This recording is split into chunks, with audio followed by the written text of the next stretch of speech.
Assalamualaikum warahmatullahi wabarakatuh.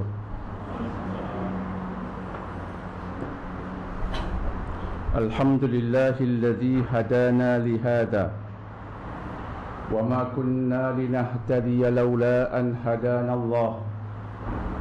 Ashhadu an la ilaha illallah wahdahu la syarika lah wa ashhadu anna sayyidana Muhammadan abduhu wa rasuluh. Allahumma salli wa sallim wa barik ala sayyidina Muhammad wa ala alihi wa ashabihi wa man ihtada bihadihi ila yaumiddin. Amma ba'd. Tuan-tuan dan puan-puan, putera-putera dan puteri-puteri Islam yang dihormati lagi dimuliakan, alhamdulillah, lagi sekali kita bersyukur kepada Ilahi yang mengizinkan pertemuan di petang yang permai ini selepas kita berehat selama beberapa minggu. Semoga rehat kita rehat ibadah, dan pertemuan di petang ini meningkatkan ilmu dan kefahaman Islam yang bakal kita terjemahkan dalam bentuk amal-amal yang soleh yang diterima oleh Allah Subhanahu wa taala. Ada dua hadis yang sering kita peringatkan untuk dijadikan sebagai panduan dalam kehidupan. Hadis yang pertama riwayat Imam Muslim, Nabi sallallahu alaihi wasallam bersabda, "May yuridillahu bihi khairan yufaqihu fid din." Sesiapa yang Allah menghendaki kebaikan baginya, Allah mantapkan ilmu agama baginya.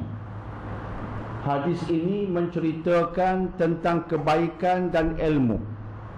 Perkaitannya amat rapat sekali.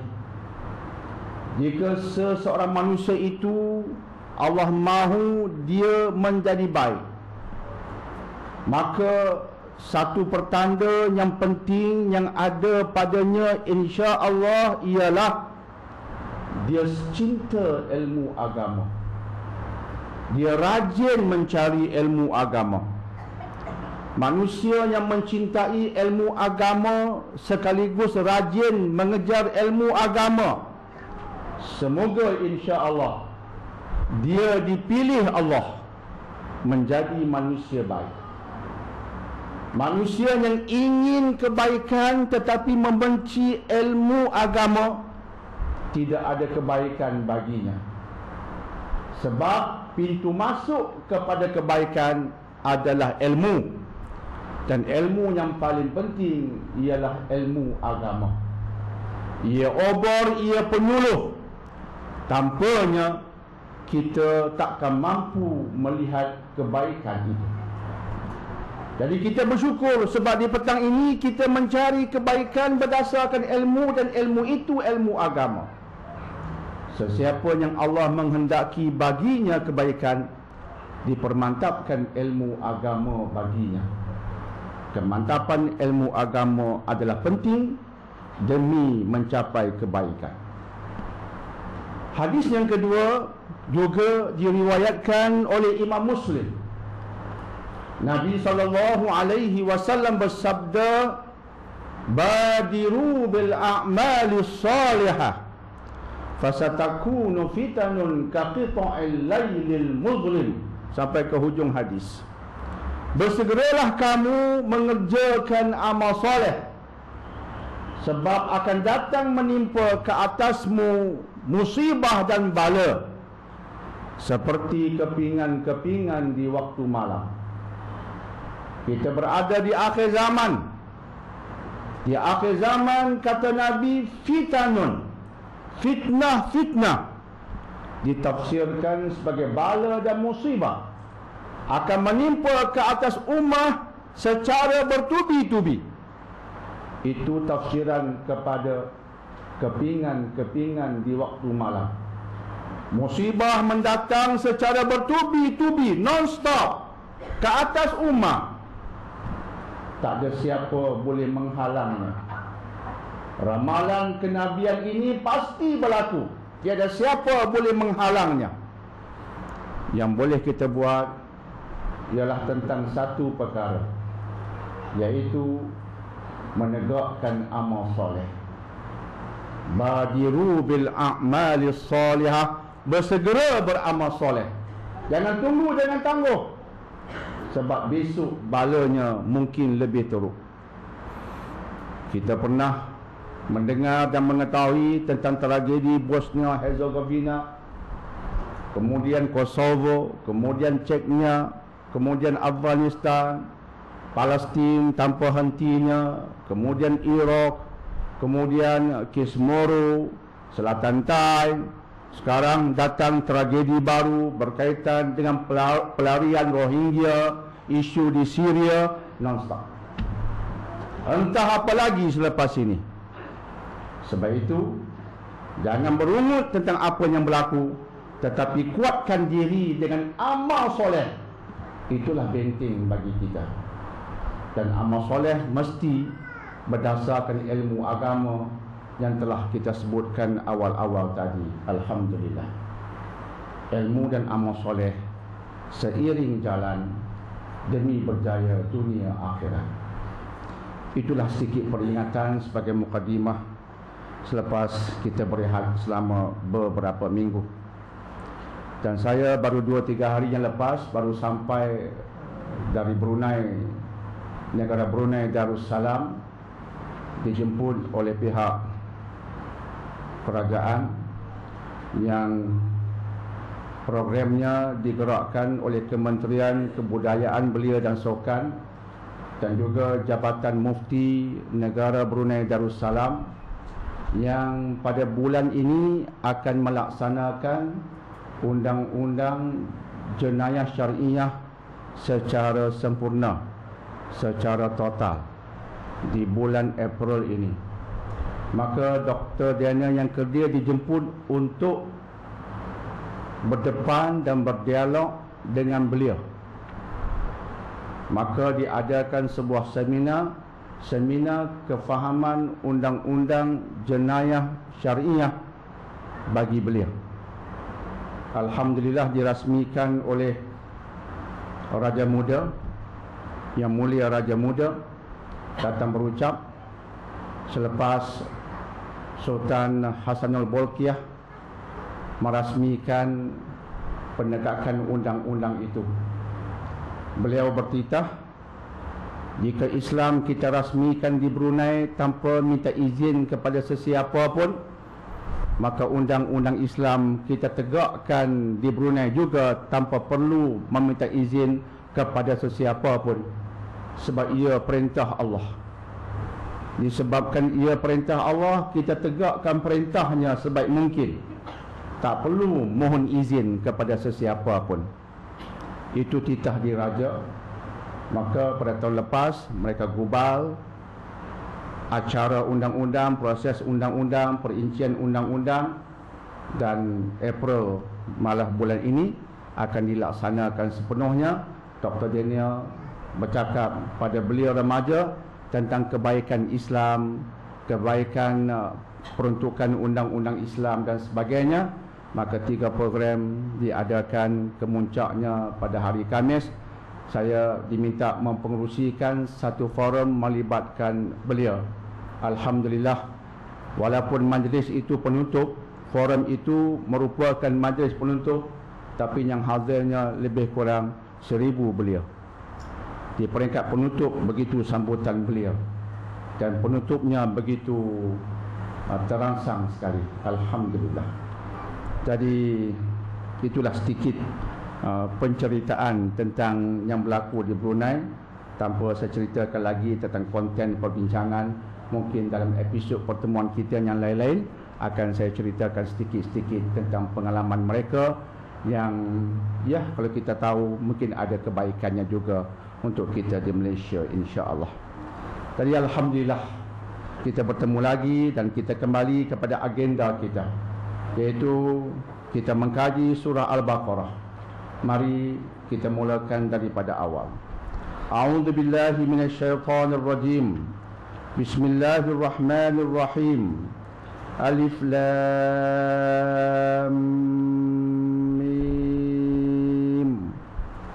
Dzalikal kitabu la raiba fihi hudan lil muttaqin alladzina yu'minuna bil ghaibi wa yuqimuna as-salata wa mimma razaqnahum yunfiqun walladzina yu'minuna bima unzila ilayka wa ma unzila min qablik wa bil akhirati hum yuqinun ulaika ala hudam min rabbihim wa ulaika humul muflihun.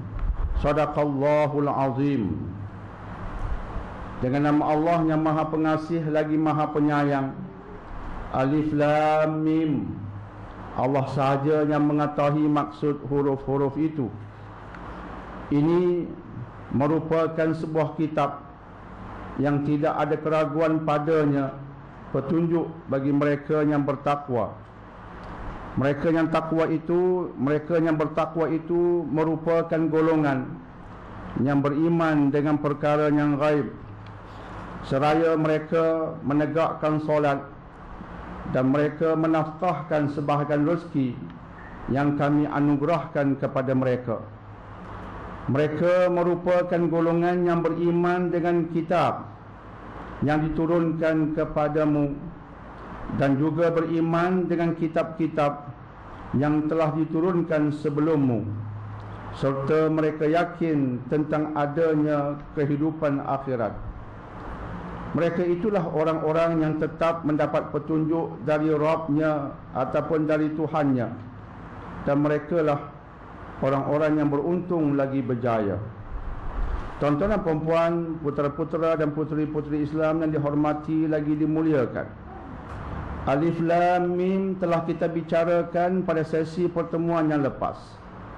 Sebagai rumusannya, Alif Lam Mim merupakan 3 huruf daripada huruf-huruf dalam bahasa Arab. Kesemuanya berjumlah 28 huruf. Dan ulama mengatakan huruf-huruf di awal sebahagian surah, bukan pada semua surah, hanya pada sebahagian surah saja yang dimulakan dengan huruf-huruf seperti ini, seperti Alif Lam Mim, Alif Lam Ra, Yasin, Qaf, dan begitulah seterusnya. Hanya sebahagian surah yang dimulakan dengan huruf-huruf seperti ini. Dan ketika dicampur huruf-huruf itu, yaitu huruf-huruf yang Allah gunakan sebagai pembukaan sebahagian surah itu, jumlahnya ialah 14 huruf, yaitu Alif Lam Mim, Sad, Ra, Kaf, Ha, Ya, Ain, Ta, Sin, Ha, Qaf dan Nun. Itulah 14 huruf yang Allah gunakan untuk menjadi pembukaan sebahagian surah dalam Al-Quran. Apakah maksud huruf-huruf itu? Majoriti ulama salaf mengatakan kita serahkan maksudnya kepada Ilahi. Kita tidak pernah diberitahu Nabi sallallahu alaihi wasallam tentang maksudnya yang sebenar. Disebab Nabi tidak berbicara tentangnya, tidak perlulah kita berbicara tentangnya. Kita serahkan kesemuanya kepada Allah Subhanahu wa taala. Walaupun demikian, ada sesuatu yang menarik juga untuk kita sebutkan, bahawa orang Arab ketika itu hebat syair mereka. Jika ada majlis-majlis tertentu, contohnya di pasar Mujannah, di pasar Uqas dan sebagainya, ada sahaja penyair yang akan bangun untuk bersyair, memuji wanita, memuji arak, dan begitulah. Dalam bentuk yang lain memuji kabilah dan bangsa Arab. Mereka hebat dengan syair. Tiba-tiba Allah menurunkan Al-Quran dengan pendekatan yang mengejutkan mereka.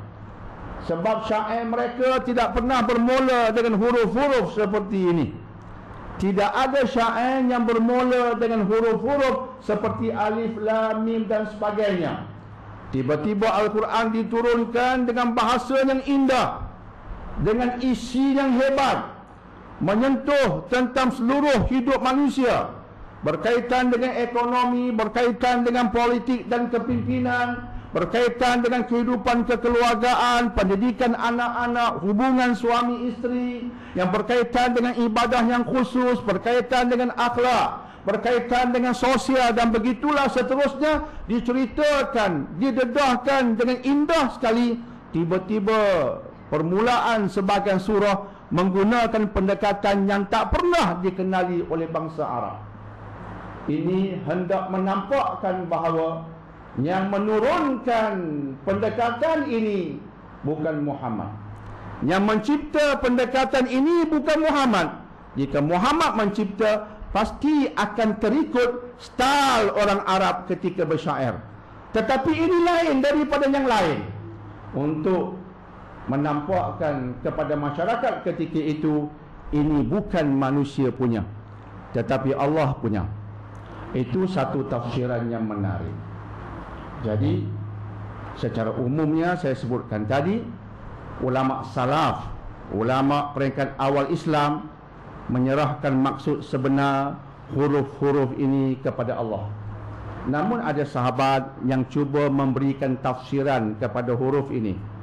Contoh sahabat Abdullah ibn Abbas radhiyallahu anhuma cuba memberikan tafsiran supaya manusia tidak terbabas dengannya. Tafsiran itu tafsiran yang selari dengan akidah dan syariah Islam. Sebagai contoh, alif dikatakan sebagai Allah, lam Jibril, mim Muhammad. Allah menurunkan kitab dengan perantaraan Jibril kepada Muhammad sallallahu alaihi wasallam. Ada tafsiran seperti itu yang secara dasarnya tidaklah salah dari kacamata akidah dan juga syariah.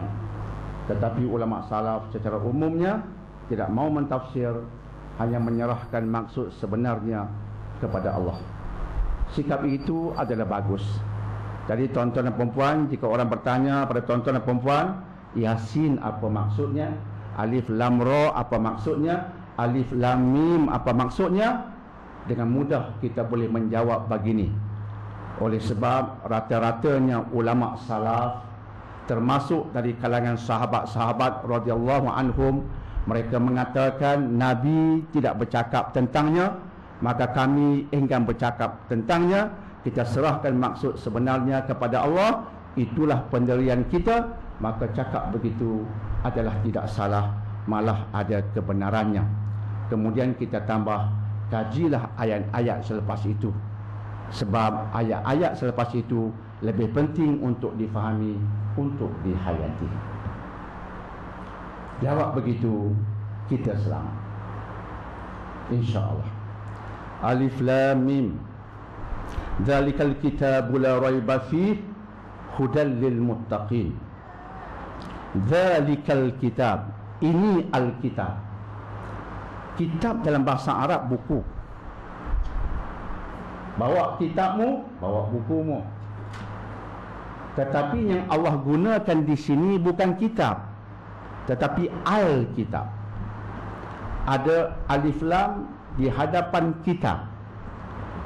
Dalam bahasa Inggeris ini dipanggil alif lam definitif, ataupun kitab yang khusus.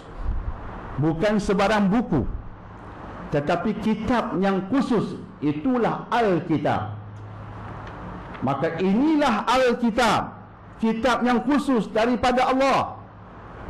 Dan sudah semestinya kitab yang khusus daripada Allah ialah Al-Quran. Sebab itu tafsiran kepada Alkitab di sini ialah Al-Quran. La raiba fih, la raiba fih. Sahabat-sahabat yang jumlahnya ramai seperti Abdullah ibn Abbas, Abdullah ibn Mas'ud dan sahabat-sahabat yang lain mengatakan makna la raiba fih ini kitab, la raiba fih artinya ini kitab tidak ada keraguan di dalamnya. Dalamnya tidak ada keraguan. Mengapa tidak ada keraguan? Sebab dia al-haqqu mir rabbik. Dalam ayat lain Allah mengatakan kitab ini al-haqqu mir rabbik, dia kebenaran dari Tuhanmu. Jadi kebenarannya kebenaran hakiki, benar, tapi benar sebab ia dari Tuhanmu. Sebab itu tidak ada keraguan dalamnya, ia jelas. Hudal lil muttaqin, dan yang akan mendapat manfaat daripadanya ialah golongan yang bertakwa. Orang yang bertakwa akan mendapat manfaat daripadanya. Masya Allah. Kalau kita kaitkan hudal lil muttaqin, kitab ini petunjuk bagi orang yang bertakwa. Kalau kita kaitkan dengan ayat-ayat lain, mungkin akan mendapat penjelasan yang lebih mantap. Sebagai contoh, dalam ayat 44 surah Fussilat, Allah berfirman, "Qul huwa lil ladzina amanu hudan wa shifaa'an wal ladzina la yu'minuna fi adhanihim waqr." Sampai ke hujung ayat. Al-Quran petunjuk serta penawar bagi orang yang beriman. Fussilat 44. Al-Quran dia petunjuk dan dia syifa, dia huda wa syifa. Huda petunjuk, syifa penawar bagi mereka yang amanu, bagi mereka yang beriman. Jadi begitulah Quran, dia menguntungkan yang ada iman. Dalam ayat yang kita bacakan tadi, ayat 2 surah Al-Baqarah, Allah mengatakan ia petunjuk bagi orang yang bertakwa. Dalam surah Fussilat 44, Allah mengatakan ia petunjuk dan penawar bagi orang yang beriman. Jadi bagaimana kita cantumkan ayat-ayat ini? Takwa artinya bukan keimanan biasa. Orang bertakwa bukan orang biasa yang beriman, tidak. Orang bertakwa imannya lebih tinggi. Jadi cantumannya di sini, yaitu bila Allah mengatakan Al-Quran ini petunjuk dan penawar bagi mereka yang beriman, ia bermaksud mereka yang benar-benar beriman. Bukan sekadar mengucap 2 kalimah syahadah kemudian solat, tidak, terus akan dapat petunjuk daripada Quran. Tidak begitu. Petunjuk dan penawar bagi mereka yang benar-benar beriman. Yang benar-benar beriman ialah orang-orang yang sampai ke makam takwa. Itu keselarian antara ayat.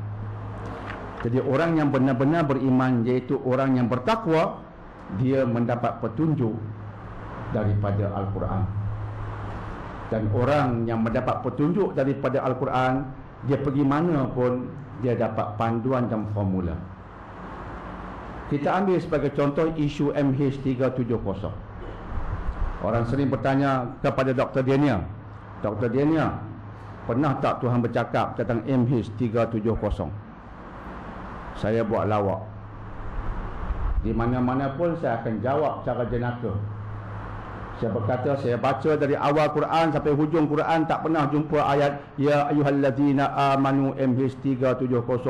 Tak ada. MH370 Allah tak sebut langsung. Anda bertanya kepada saya, apa komen Allah? Apa komen Allah tentang MH370?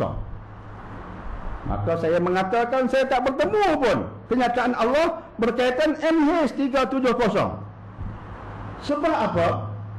Sebab bahasa Quran memberitahu kita bahawa Al-Quran ini bukan kitab yang menyenaraikan insiden dan kemalangan.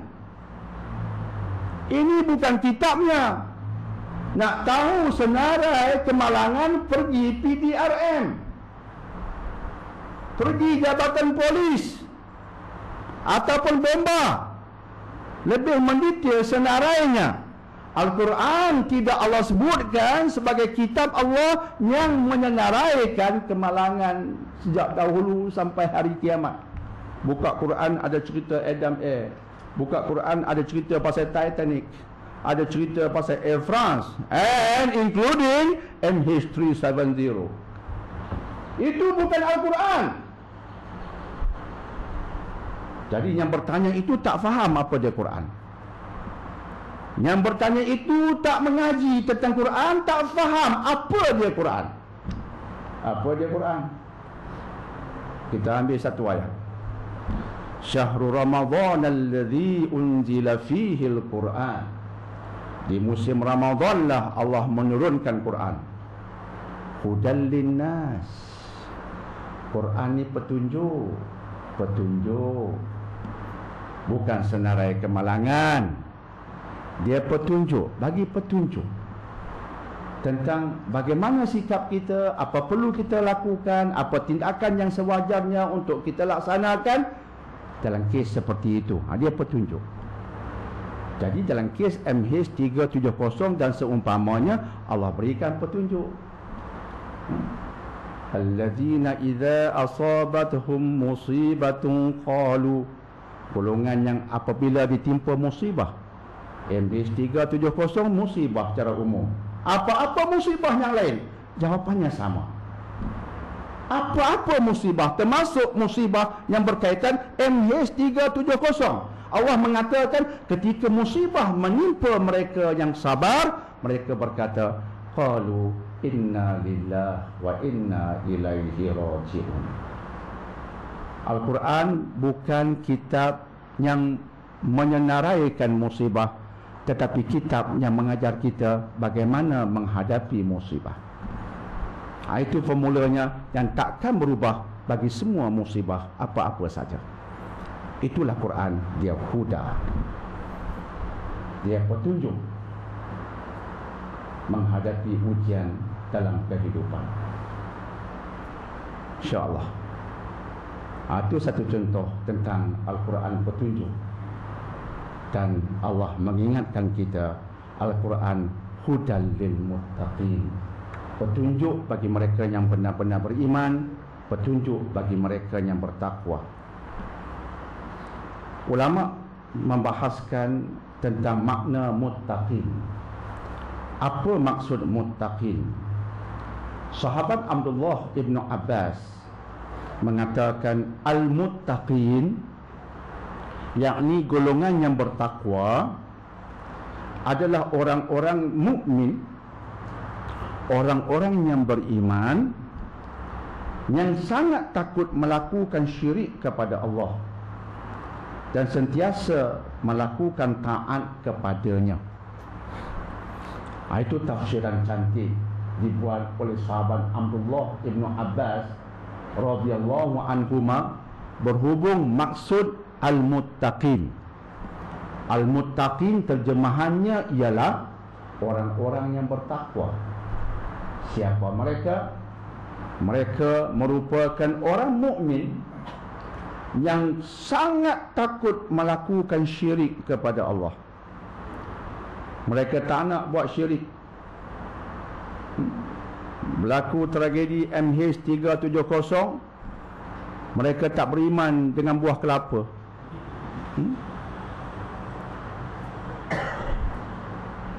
Tetapi mereka mengambil hukum sebab musabab yang Allah izinkan.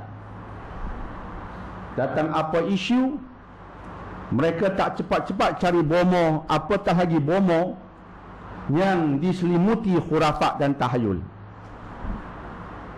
Berhubung isu MH370, mereka tak melakukan benda-benda syirik seperti menyeru roh si mati. Jika MH370 sudah tenggelam, andaian mereka, kita tak tahu lagi. Pencarian belum selesai. Sampai ke hari ini, belum ada sebarang maklumat muktamad tentang kedudukan MH370. Kita doakan yang terbaik bagi mereka daripada Allah. Tapi maklumat yang muktamad belum sampai, belum ada. Ada yang mengatakan, mari kita seru roh mereka. Jadi bila kita seru roh mereka, panggil roh itu, roh akan bagi jawapan. Kami berada di sini, kami tersangkut di sini. Apa-apa saja. Itu syirik. Jangan buat kerja macam tu. Kemudian ada pula mengatakan, menyuruh apa salahnya? Ada nas. Bawa nas pula. Kemudian yang bawa nas macam itu, orang yang mengatakan dia orang mengajar agama. Celaru masyarakat. Padahal itu syirik. Jadi al-muttaqin, orang yang sebenarnya bertakwa, sangat takut melakukan syirik. Sangat takut. Jika nak mencari bomo, dia pastikan bomo itu bukan bomo syirik. Jika nak menggunakan sesuatu pendekatan, pendekatannya bukan syirik. Tidak. Berlaku kematian tokoh non-Muslim. Contoh, berlaku kematian seorang tokoh non-Muslim di Malaysia. Kita orang Islam, kita respect mayat termasuk non-Muslim. Tak boleh kita tulis kat Facebook, selamat pergi. Dulu macam-macam kamu kata. Jangan buat ayat macam itu. Nyandah pergi. Kita orang Islam, akhlaknya sepatutnya tinggi. Dia mendiam. Akhlak kita ni akhlak Muslim. Respect. Itu ada respect. Zaman Nabi, jenazah Yahudi dibawa, Nabi bangun berdiri bagi hormat. Itu tak syirik. Hormat kemanusiaan. Hormat kemanusiaan. Pergi ziarah pun tidak salah. Hormat kemanusiaan. Apatah lagi kita kenal non-Muslim yang meninggal itu, kita kena rapat dengannya, pernah bersekolah sama, pernah bersama-sama dalam NGO ke apa-apa seumpamanya, kita menziarahi mayatnya, tak ada masalah. Itu hormat kemanusiaan. Tetapi jangan terbabas melakukan syirik. Sebagai contoh, orang pun menyembah, membuat sembahan depan mayat. Kita pun kononnya nak ra'i, nak muhibah, buat juga sembahan depan mayat yang bercanggah dengan akidah Islam. Itu syirik. Jangan sampai terbabas. Menghormati manusia demi kemanusiaan bagus, tapi terikut dengan benda-benda amalan sembahan yang menyengutukan Allah, itu tidak bagus, malah haram lagi menyesatkan. Maka orang yang bertakwa, dia jaga bab tu. Dia takut terjebak dengan kesyirikan dan sentiasa melakukan taat kepada Allah. Tak ada syirik, selalu taat. Taat artinya di mana saja kita berada dalam amalan yang tidak bercanggah dengan agama. Benda besar, benda kecil yang kita buat di bawah lindungan agama. Itu taat. Minum air saja, tapi air apa you minum? Dia ambil kira. Air arak, no way. Minum pula dengan ingat kepadanya. Itu taat. Pakai baju, berpakaian, teringat berpakaian, mesti berpakaian dengan taat. Taatnya bermaksud menutup aurat. Orang Islam, lelaki wanitanya berpakaian dengan menutup aurat, sebab kita patuh Allah. Saya teringat di Brunei, orang remaja bertanya, undang-undang Islam di Brunei nanti jika tak menutup aurat ada hukumannya. Mendedahkan aurat di khalayak ramai ada hukumannya. Sebab Islam wajibkan wanitanya menutup aurat. Jadi tidak menutup aurat melawan undang-undang Islam, ada hukumannya. Ada yang tulis di Facebook, ada yang merungut. Tak adil lah. Ini memaksa lah, tak bebas lah. Begitu. Jadi ketika forum saya bertanya seorang remaja, jadi sis, apa jawapan sis? Saya kata, 2 laki-laki, 2 wanita. Di sana saya belajarlah pendekatan baru. Berdepan dengan remaja belia, saya berkata begini, awang-awang dan dayang-dayang. Di Malaysia tak boleh begitu. Jika di Malaysia awang-awang dan dayang-dayang, awang pula doh. Di sana awang-awang tu putera-putera dan puteri-puteri lah. Awang-awang dan dayang-dayang, seronok pula. Tapi ada profesor datang dengar tu, dia kata, doktor boleh guna awang-awang dan dayang-dayang, tapi jika isteri menelefon, jangan bagi tahu kat dia saya dikerumuni oleh dayang-dayang. Jangan bagi tahu. Nanti dia off handphone, dia marah. Dia terbayang dayang-dayang macam cerita filem dulu kan. Dayang-dayang comel-comel datang, ampun tuanku. Kita macam tuanku lah, orang minta ampun selalu. Jangan bagi tahu, saya pun tergelak. Dia awang-awang di sebelah kanan, dayang-dayang di sebelah kiri. Dayang, sis, betulkah menutup aurat ini pemaksaan ke atas kita? Sis tu pun jawab, indah sekali, Allah suruh kita ikut, bukan orang paksa kita, kita patuh Allah. Itu jawapan seorang remaja 17 tahun dalam forum. Kemudian saya mengatakan, yang datang-datang ni semua pelajar kan? Ya, pelajar. Ada uniform sekolah? Ada. Patuh tak? Patuh. Oh, uniform manusia suruh pakai? Pakai.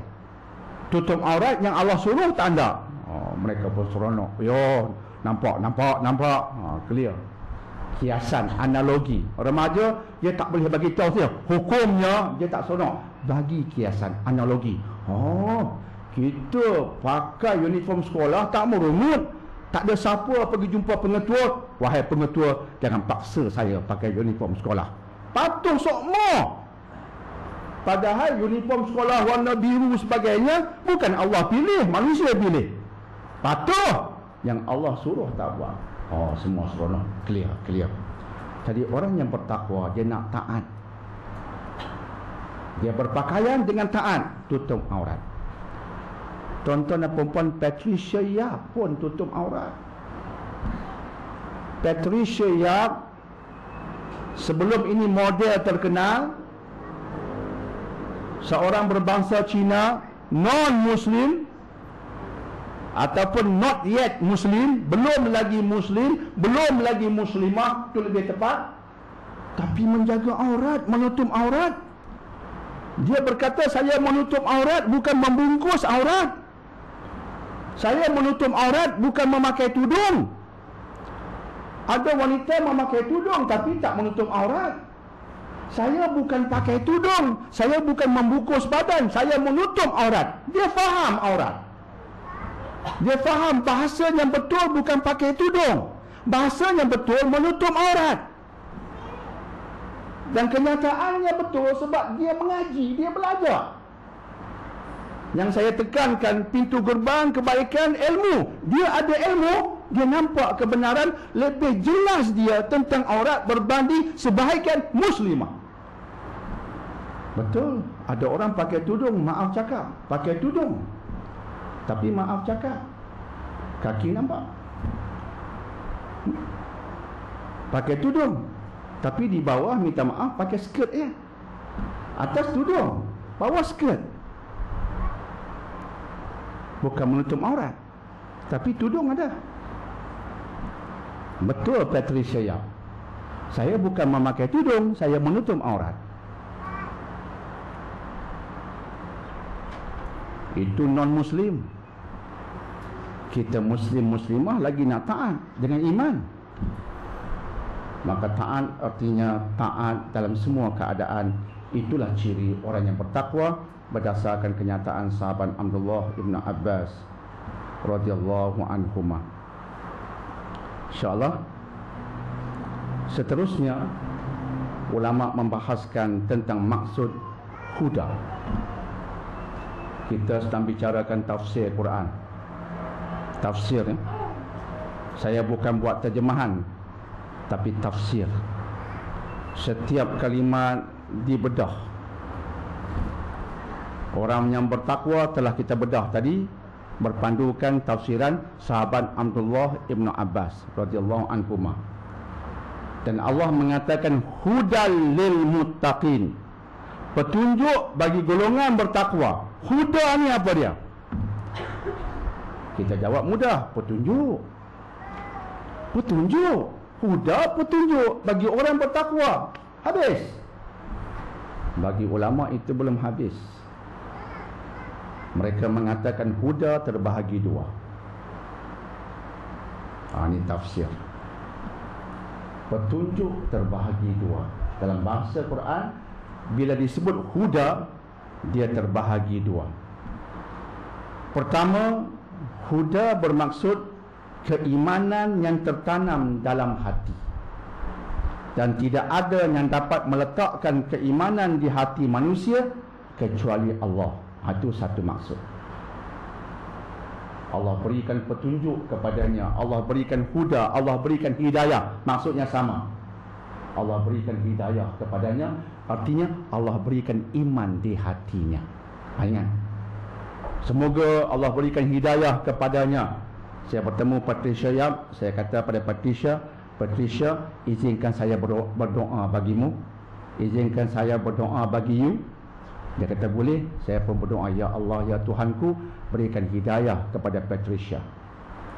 Bila saya minta doa itu, saya minta dengan kefahaman. Hidayah di sini ialah iman di hati. Ya Allah, berikan hidayah kepada Patricia. Hati saya berkata, masukkan iman di hati Patricia ya. Sebab kerja itu hanya dilakukan oleh Allah. Sebab itu kita minta kepada Allah. Itu satu maksud. Huda, hidayah dengan maksud keimanan yang tertanam di dalam hati dan tidak ada yang dapat meletakkannya di dalam hati manusia kecuali Ilahi Azza wa Jalla.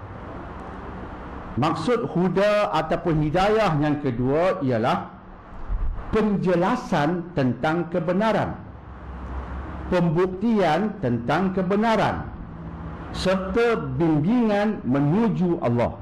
Itu huda, hidayah maksud kedua. Kena faham? Kena faham. Dia ni sedang dalam bahasa Arab memberi huda. Dia sedang memberi huda. Contoh firman Allah dalam surah Asy-Syura ayat 52. Ayat 52 surah Asy-Syura. Wa innaka latahdi ila siratim mustaqim. Dan sesungguhnya kamu ya Muhammad benar-benar memberi petunjuk. Nampak? Kamu ya Muhammad benar-benar memberi petunjuk kepada jalan yang lurus. Ini ayat Quran. Kalimat yang Allah gunakan latahdi, dari hada. Hada berkaitan huda. Latahdi.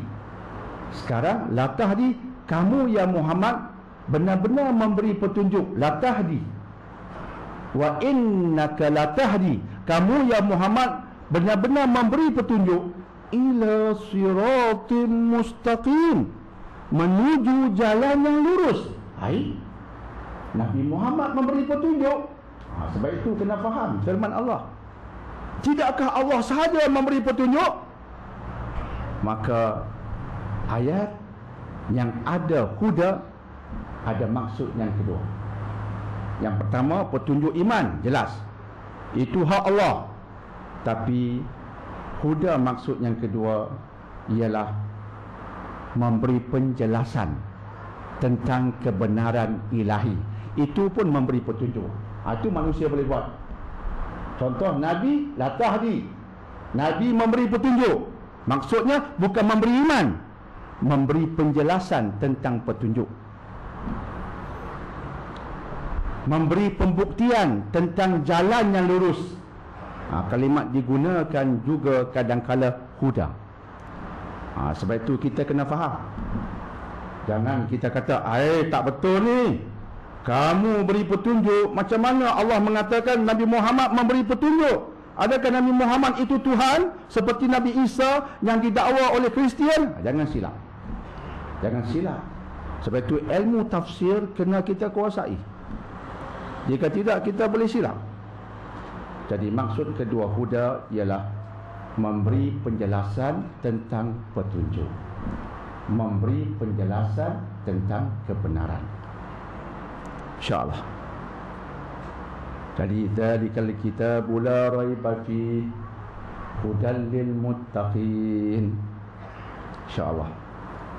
Dan sebelum kita masuk ke ayat yang berikutnya, ayat ketiga, ada satu kisah menarik dinukilkan Ibnu Katsir dalam kitab Tafsirul Quranul Azim yang kita manfaatkan sekarang. Kisah berkaitan dialog Umar Al-Khattab dengan Ubay bin Ka'ab. Umar Al-Khattab kita kenal, radhiyallahu an, salah seorang khalifah Islam dan juga seorang ulama dalam Islam. Ubay bin Ka'ab radhiyallahu an, sahabat Nabi yang faqih, yang hebat ilmunya tentang Al-Quran. Maka Umar bertanya kepada Ubay tentang maksud takwa. Ya Ubay, mat taqwa? Ya Ubay, what is taqwa? Ya Ubay, apa itu takwa? Ubay radhiyallahu an bertanya balas kepada Umar, pernahkah kamu berjalan di jalan dipenuhi duri? Ini bagus nih. Ini jawapan mengguna analogi. Dalam penerangan manfaatkan style Al-Quran yang sahabat manfaatkan. Ketika nak menjawab untuk mantap kefahaman, jangan jawab secara langsung. Bagi perbandingan, beri contoh, berikan analogi. Ini analogi. Ya Umar, pernahkah kamu berjalan di jalan dipenuhi duri? Umar menjawab, pernah ya. Ubay bertanya lagi, apa kamu buat? Dalam bahasa Arab Umar berkata, syammartu washtahattu. Dalam bahasa Arab, dalam kitab asal, syammartu washtahattu. Maksudnya syammartu ini kalau kita berjalan macam kita sing-singkan pakaian. Ada duri. Ada duri bro. Jadi apa kita buat terhadap pakaian? Sing-singkan sikit, naikkan pakaian kita ke atas sedikit, takut duri melekat. Syammartu wastahatu, aku akan bekerja keras bersungguh-sungguh menghindarinya. Kata Ubay, itulah takwa. Senangnya menjawab. Itulah takwa. Apa kita faham? Berjalan di jalan dipenuhi duri. Duri itu simbolik kepada benda-benda yang melukakan, benda-benda yang dilarang. Kita berjalan di dunia, ada benda dilarang. Maka orang bertakwa dia buat apa? Dia sing-sing. Maksudnya, dia tak mau benda dilarang melekat padanya. Itu bertakwa. Wastahatu, dan dia bersungguh-sungguh supaya tak pijak duri. That is takwa, kata Ubay. Itulah takwa. Mu jawab betul tu. Itulah takwa. Maksudnya jangan izinkan benda yang Allah larang melekat pada kita. Jangan. Never. Dan bersungguh-sungguh supaya tidak terjebak dengan benda haram. Bersungguh-sungguh.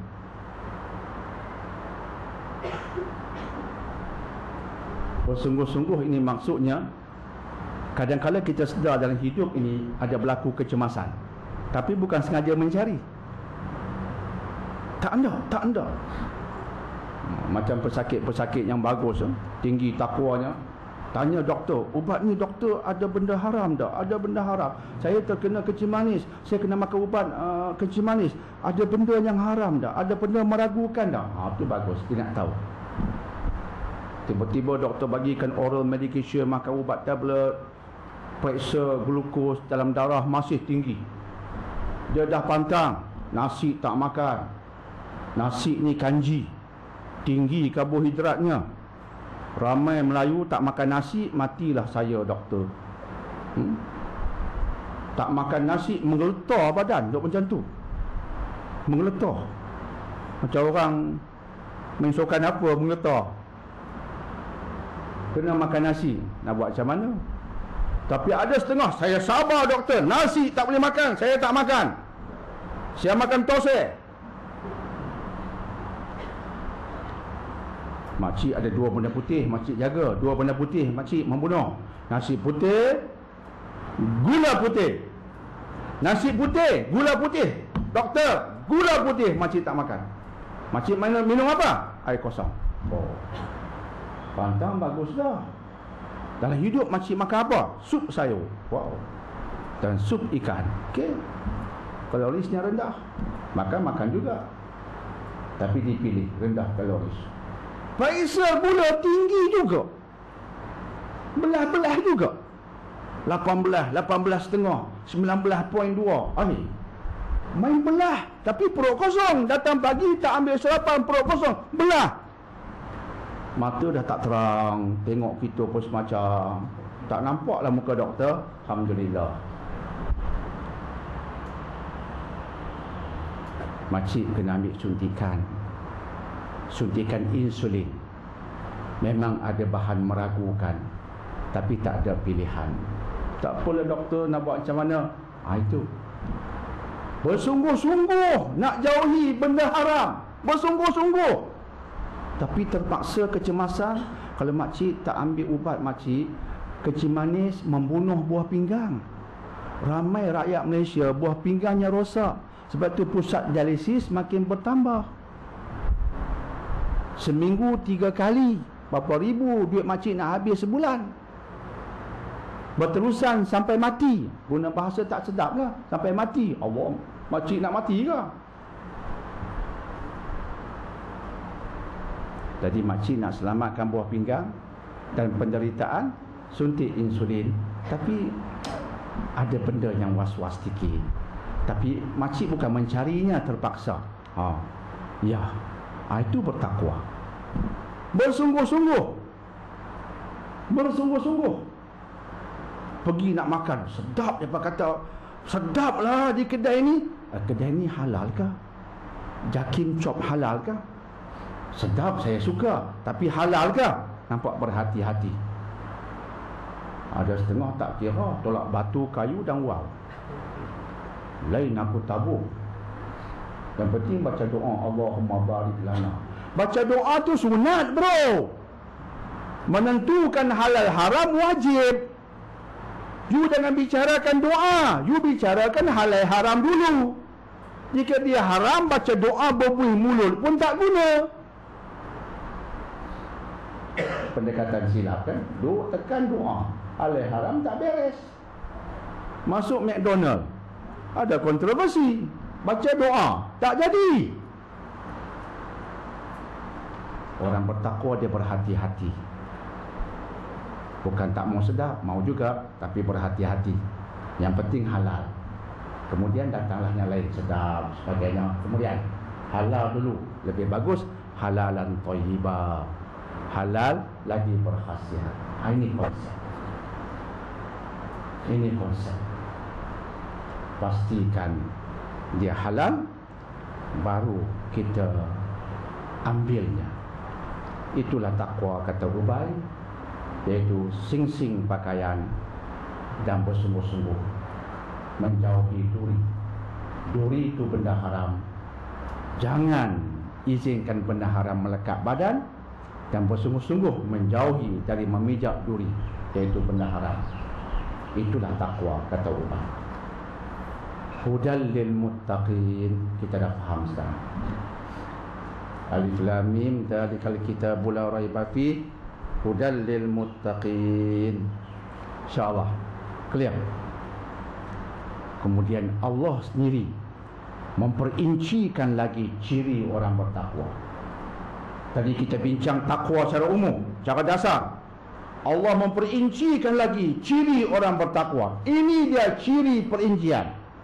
Ayat 3 surah Al-Baqarah. Nak kenal ciri perincian orang bertakwa, kaji ayat 3 surah Al-Baqarah dan juga ayat 4 selepas ini. Yang pertama, alladzina yu'minuna bil ghaib. Mula-mula sekali itu Allah sebut orang yang sebenarnya bertakwa, ciri nombor 1 inilah dia. Apa dia? Alladzina yu'minuna bil ghaib. Mereka beriman dengan perkara ghaib. Subhanallah. Orang yang sebenarnya bertakwa, ciri paling penting yang melekat pada mereka ini dia. Beriman dengan benda yang mereka tak nampak. Beriman dengan perkara yang tak boleh dikaji oleh sains. Sains tersungkur berdepan benda gaib. Adakah nak menolak? Sains tak mampu mengenal pasti tentang roh. Adakah kita menolak roh? Sains tak mampu mengenal pasti tentang kewujudan syurga neraka. Adakah kita menafikan kewujudan syurga neraka? Sains tak mampu mengenal pasti tentang wujudnya malaikat.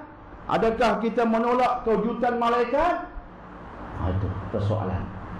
Orang yang bertakwa, dia percaya dengan benda gaib yang dinaskan oleh Al-Quran dan juga As-Sunnah.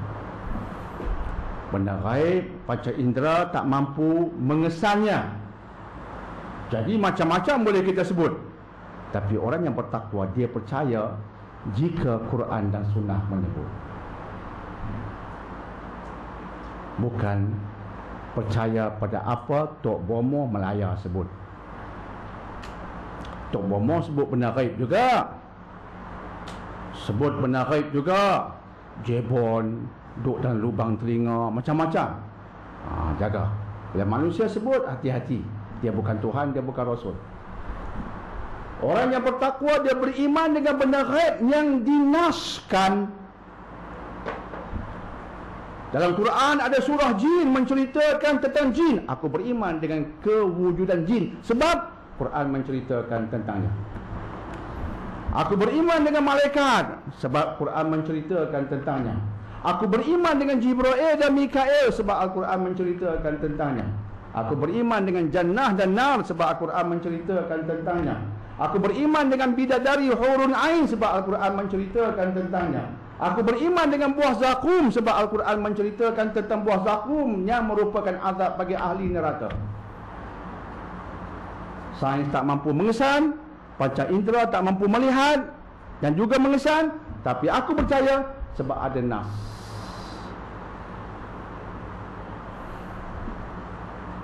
Dan aku percaya. Itu amat mencabar ya. Ini bagi orang yang masuk bidang sains, ini cabaran bagi dia. Di sini mungkin akan datang keraguan. Betul ke ada? Boleh pakai ke? Cabaran. Cabaran. Sebab itu jangan pelik jika ada anak-anak yang masuk bidang sains terus tersungkur akidahnya. Akidah tersungkur. Sebab sains menekankan jika tak mampu ditemui, dia tak wujud. Sebab itu bila anak-anak belajar sains, anak-anak ini akan jadi profesor bidang sains. Ingat apa yang saya tulis dalam buku Quran Saintifik. Ada satu bab yang tak wujud pada Quran Saintifik sebelum ini. Saya muatkan pada Quran Saintifik terbaru. Ini bab penting, iaitu saintism. Bab ini yang masuki bidang sains, anak-anak yang masuk universiti, baca buku tu, terutama bidang-bidang bahagian depan, sebab ia menyentuh benda dasar. Satu topik yang dibahaskan, saintism. Apa dia saintism? Yang sesiapa mengimaninya sesat jadinya.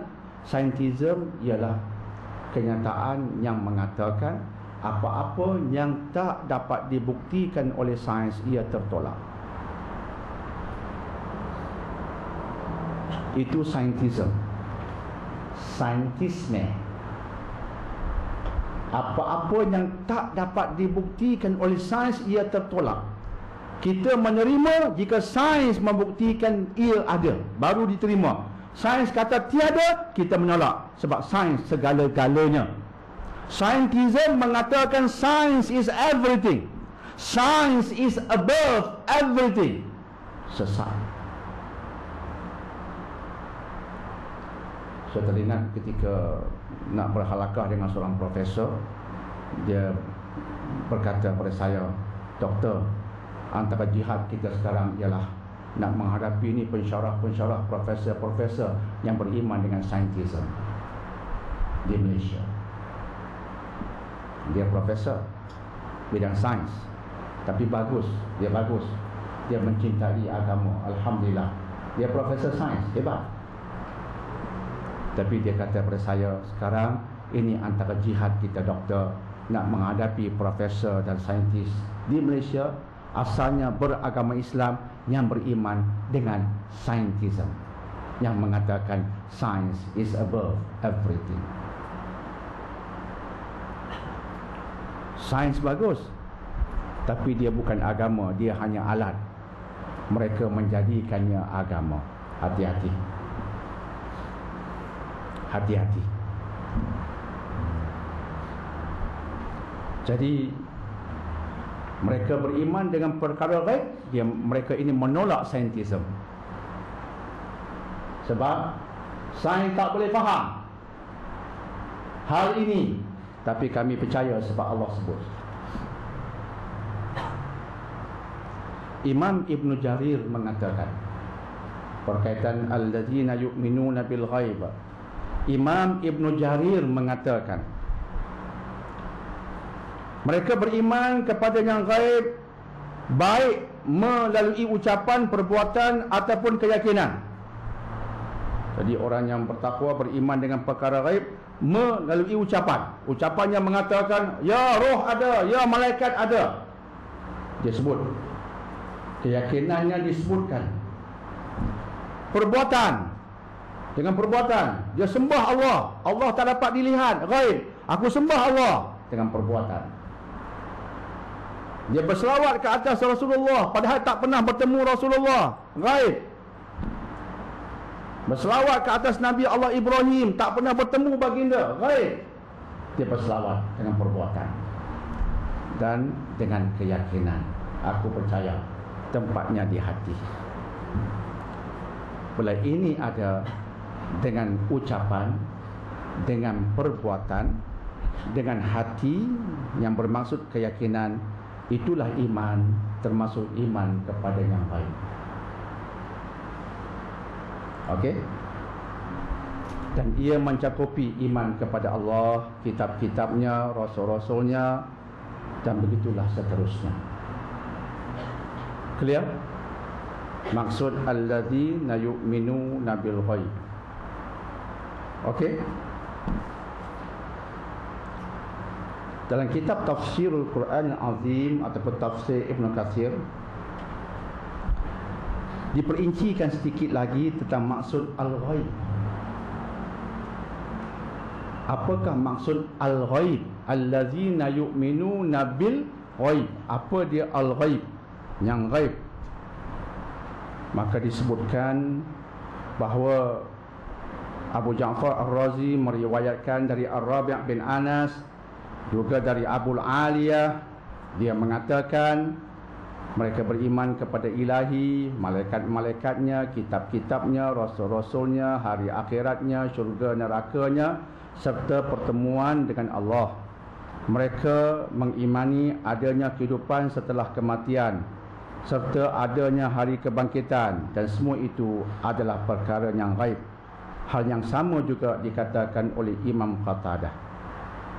Jelas, sebagaimana yang kita sebutkan tadi, semua itu dinaskan, ada dalil, kita beriman disebabkan dalil. Clear? Alladzina yu'minuna bil ghaib wa yuqimuna as-salah wa mimma razaqnahum yunfiqun. Selepas mereka beriman dengan perkara yang gaib, mereka menegakkan solat dan sebahagian rezeki yang kami anugerahkan kepada mereka, mereka nafkahkan. Kita nak selesaikan ayat ini petang ini. Ibnu Abbas berkata, wa yuqimuna shalah, mendirikan solat berarti mendirikan solat dengan seluruh kewajipannya. Jadi solat yang wajib semua kena buat. Itu masuk mendirikan solat. Bukan hanya sembahyang zuhur ai buat, ataupun setengah-setengah lelaki sembahyang Jumaat. Wah, sembahyang Jumaat buat, sembahyang lain tak buat. Tunggu Jumaatnya seminggu sekali. Hari Jumaat nampak, sembahyang lain tak buat. Itu bukan menegakkan sembahyang. Batu kalimat yang Allah gunakan, wa yuqimuna shalah, menegakkan sembahyang. Macam mana menegakkan sembahyang? Kena tafsir. Macam mana menegakkan sembahyang? Kata Ibnu Abbas, mendirikan solat dan seluruh kewajipannya. Kata Imam Ad-Dahhak, meriwayatkan juga dari Abdullah Ibn Abbas, mendirikan solat berarti mengerjakan dengan menyempurnakan rukuk, sujud dan bacaannya dengan penuh khusyuk dan menghadapkan hati kepada Allah. Dia sempurnakan semua rukun solat. Ada orang sujud yang wajibnya sujud di atas 7 anggota. Contoh, dia semayang Allahu Akbar, saja aku semayang fardu maghrib 3 rakaat kerana Allah Ta'ala, niat dah sempoi. Takbiratul ihram, Allahu Akbar, terkejut kita dengan takbiratul ihram dia. Semangat sungguh, nak semayang sungguh ni, Allahu Akbar, tangan cekang keras macam Bismillahirrahmanirrahim. Tengok tang sujud, Allah tak sempurna sujud dia. Sebab apa? Kaki terangkat. Wajib sujud atas 7 anggota. Apa dia 7 anggota? Apa dia? Kena mengaji, kena belajar. Belum semayang, kena belajar dulu. Anggota pertama, dahi. Kemudian 2 tapak tangan, 2 lutut, 2 kaki, 2, 6 campur 1 dahi. Hidung macam mana, doktor? Hidung kita letak dahi, hidung. Kata orang utara, orang Padang, tonyoh juga kah? Tonyoh. Tak wajib. Sunat, kena bunyi sunat. Lambang hamba. Bila kita letak muka dahi, muka lah ke bumi kepada Allah, oh ini hamba, sungguh-sungguh hamba sakan. Kan orang kita kan muka ni apa-apa pun, kepala muka hanya dengan sentuh. Kepala aku hanya dengan pegang. Ayak muka jangan bagi jatuh. Atas muka ni ayak muka pun tak boleh jatuh. Nak sentuh tak kat siku ya. Kepala muka hanya dengan sentuh. Naya hang. Tu dia orang kau dia. Tiba-tiba masa solat dengan kepala muka ke dalam bumi, turun rendah. Ni untuk siapa ni? Untuk Allah. Hebat. Hamba sungguh-sungguh nak sembah Allah sungguh-sungguh. Tiba-tiba kena buat itu pula dengan ilmu. Nak turun sujud, bagus dah. Kerana Allah aku sujud, ya Allah, pom turun. Tiba-tiba tak mengaji, tak belajar, ikut-ikutan sahaja. Dahi kena dah, dengan hidung sekali kena. Tapak tangan okey dah, lutut okey dah, kaki terangkat naik ke langit. Ni punya khusyuk sampai terangkat kaki. Allah. Jadi katun semacam 7 tolak 2. Solat pun ada matematik bro. Wajib 7, sekarang 7 tolak 2. Mana dia 2 yang hilang? Kaki terangkat. Batal. Tertolak, terbatal satu rukun sujud namanya. Itu wa yuqimunas shalah. Kata Imam Ad-Dahhak meriwayatkan dari Abdullah bin Abbas, iaitu menyempurnakan semua rukun. Kena belajar. Ada tak belajar baca Fatihah, ada guru mengajar tapi belajar. Lainlah masuk Islam di Switzerland ke di satu tempat, tak ada orang Islam, saya cuma boleh pergi ke internet saja, itulah modal saya. Okey, takat mana you mampu you buat. Tapi kita di Malaysia ni nak mengatakan saya belajar ke internet saja, mana boleh. Bacaan tak boleh melalui internet semata-mata. Bacaan kena talaki. Tok guru kena mendengar. Tok guru ada. Takkan nak suruh dia dengar Fatihah, tak ada masalah. Sambil berdiri boleh dengar. Baca. Okey. Dia tengok mulut. Okey, teruskan. Tak ada masalah. Tapi tak dicarinya, maka bacaannya tak sah.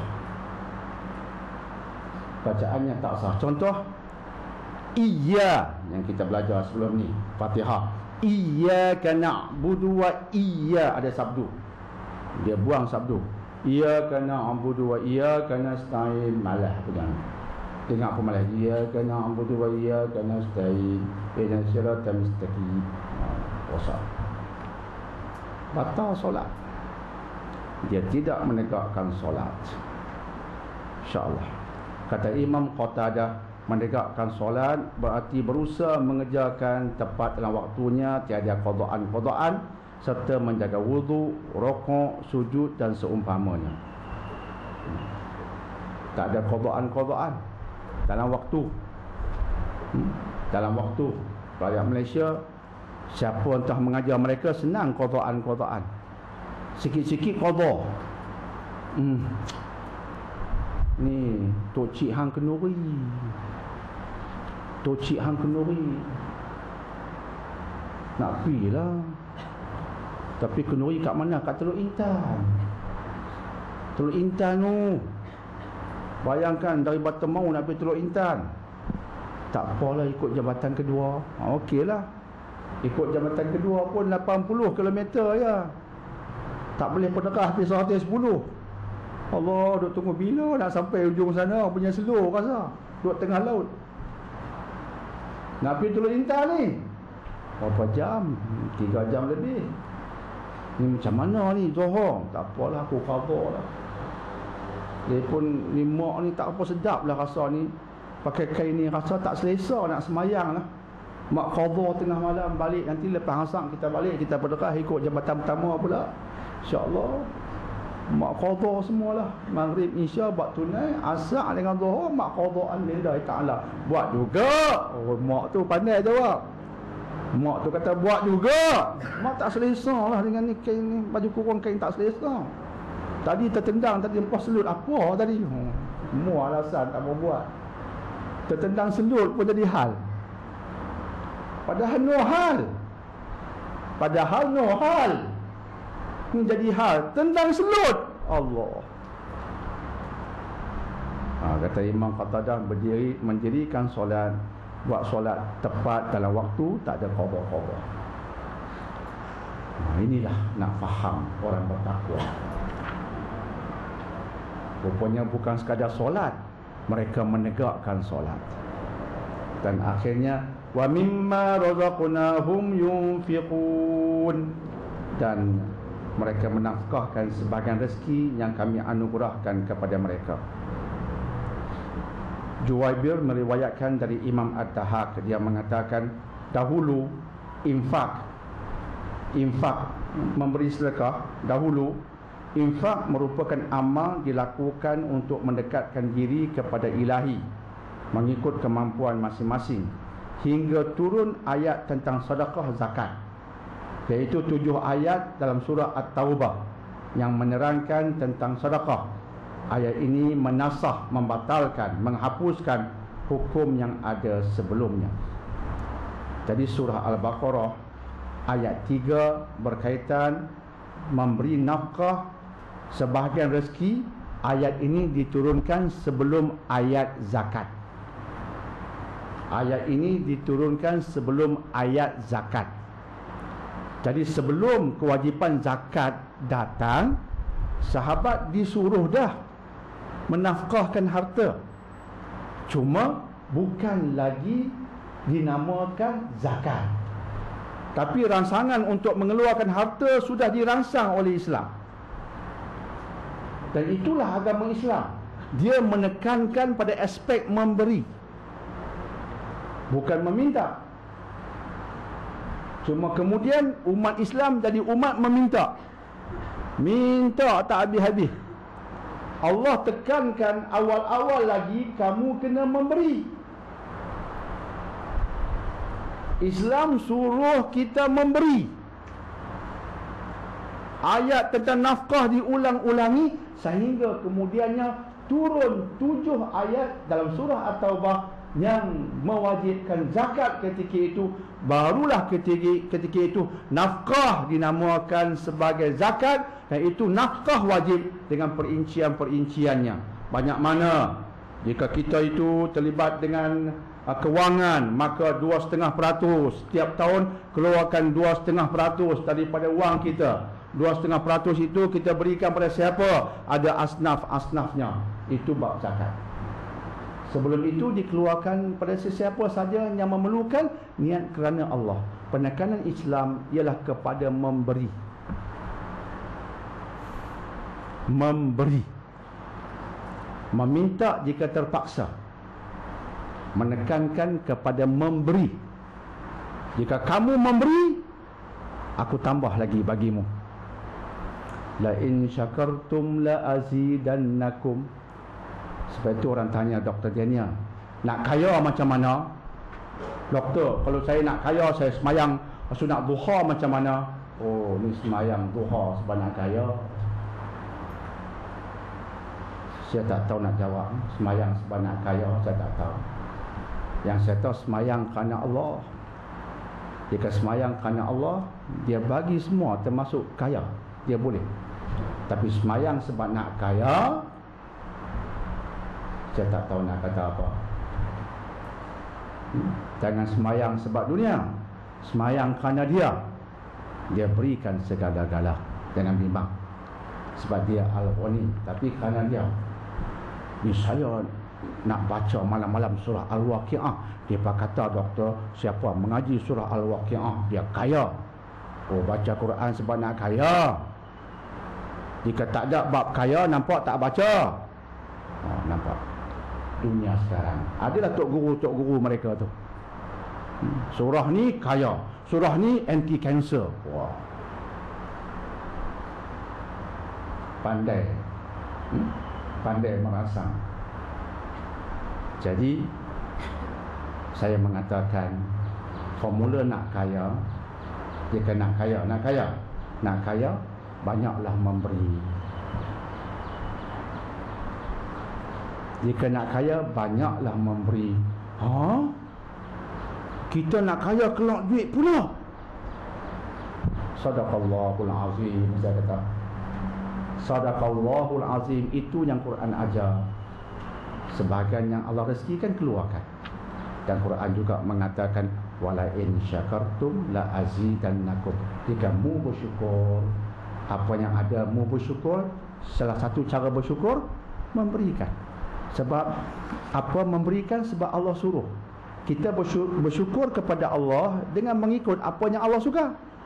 Bersyukur kepada Allah mengikut apa yang Allah suka. Apa yang Allah suka bab harta, kita bersyukur tentang harta. Apa yang Allah suka tentang harta, wa mimma razaqnahum yunfiqun. Itu bab harta yang Allah sebut. Sebahagian yang kami rezekikan, dia keluar sedikit. Bukan semua, sedikit. Itu yang sahabat lakukan. Dia keluar sedikit, datang lagi, keluar sedikit. Alhamdulillah, akhirnya kaya raya sahabat. Nak kaya, rajin menafkah. Itu rahsianya, rahsia kekayaan. Dan bagi mereka yang nak menafkah, kita tahu bangunan IPSI terbakar ya, tingkat 3 ya.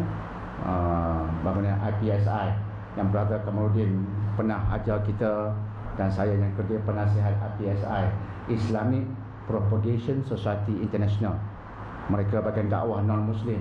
Baru-baru ini tingkat 3, Allahu'alam apa sebabnya terbakar teruk tingkat 3. Jadi anggaran ratusan ribu juga kerugian. Ni kita bincang ayat nafkah. Nak bantu boleh, bantu dakwah non-Muslim, kerugian banyak. InsyaAllah. Jadi saya merasakan petang ini tabung kita apa-apa sumbangan nak kita berikan masuk tabung, semua wang tabung hari ini saya nak salurkan kepada IPSI untuk bantu mereka. Setuju? InsyaAllah. Jadi praktikal lah. Kita kaji ayat, praktikal terus. Nak bantu mereka yang memerlukan. InsyaAllah. Jadi alhamdulillah tuan-tuan dan puan-puan yang dihormati lagi dimuliakan, itulah yang sempat kita bicarakan sampai ayat nombor 3. InsyaAllah minggu hadapan ada kelas ADA. Minggu hadapan ADA ada kelas, insya-Allah. Minggu hadapan kita nak lengkapkan ayat-ayat tentang orang yang bertakwa, siapakah mereka. Kita lengkapkan pada minggu hadapan insya-Allah, sebelum kita kaji golongan yang kedua, golongan yang ketiga. Kita sedang fokus pada golongan yang pertama yang Allah sebutkan di awal surah Al-Baqarah, golongan yang bertakwa. Kita nak lengkapkan itu pada minggu hadapan insya-Allah taala. Allahu a'lam bissawab. Tengok pada soalan, ada soalan lagi? Dia kata soalan, sila bawa ke hadapan.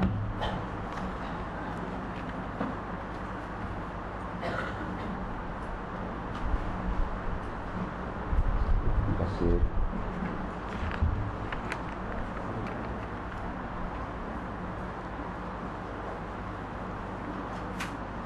Oh, kita ada berita baik. Ya. Saya pernah menyuarakan bahawa alhamdulillah, jika adalah nak pasang aircon, nak menyumbang untuk aircon, bagus sekali. Saya melawak, tapi ada yang tengah serius, bagus juga. Jadi sebulan yang lepas adalah alhamdulillah, adalah insan yang Allah berikan lebihan rezeki. Dia pun menelefon kepada isteri saya, mengatakan dia nak menyumbang, dan kita pun permudahkan dengan menghubungi pegawai kanan jabatan beliau, dan pegawai kanan mengatakan dia akan bercakap pada pengarah. Diberitahu pada pengarah, pengarah memaklumkan bahawa buat surat rasmi secara bertulis, siapa nak sumbang, aircon besar mana, powernya macam mana, dan kosnya macam mana. Semua itu akan dipertimbangkan, dan pihak jabatan belia mengatakan mereka seronok juga kalau ada aircon. Cuma kita mengatakan ada aircon, kami pun seronok, tapi nak kita perincikan kos elektrik akan meningkat. Pihak jabatan bersedia ke untuk itu? Bukan kami membayar. Kami tak membayar. Kutipan kami bukan untuk kos elektrik itu. Jadi kita maklumkan secara terus terang. Jadi nampaknya insya-Allah ada positif itu. Dan ini ada surat, iaitu ada seorang cikgu, nama ada, saya rahsiakan nama lah. Seorang cikgu wanita akan menyumbangkan 2 buah aircon untuk surau ini. Esok akan dipasang aircon tu. Alhamdulillah. Jadi kita pun minggu depan nampaknya insya-Allah lah. Minggu depan pakai mai lagi ramai lah. Insya-Allah.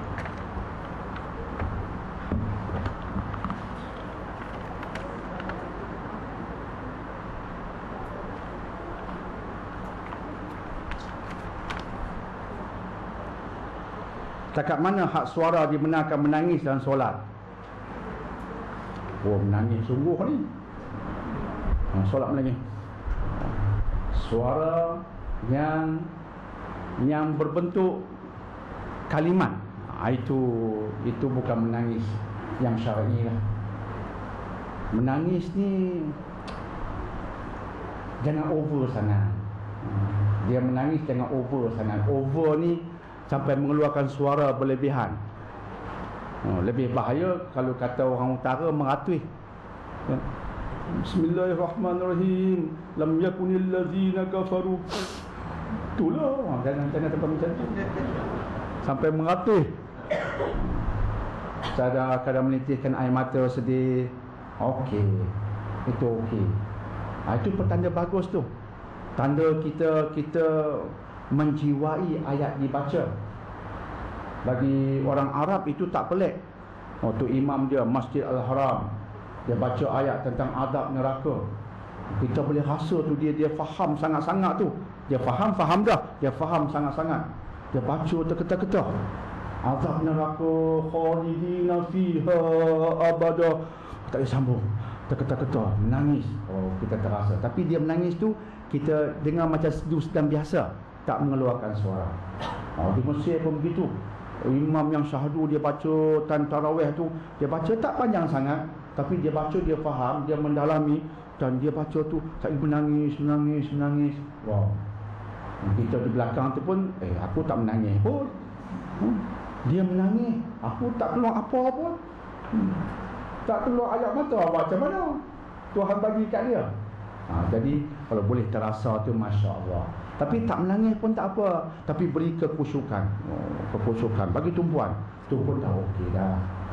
Tu pun dah okey dah. Biasa akan membantu kita terasa sedih begitu bila kita faham. Kesannya, impaknya besar. Bila tengah semayang boleh menitiskan air mata, dia bukan sekadar air mata, tuan-tuan dan puan-puan, dia bagi kesan besar pada hati. Impaknya besar.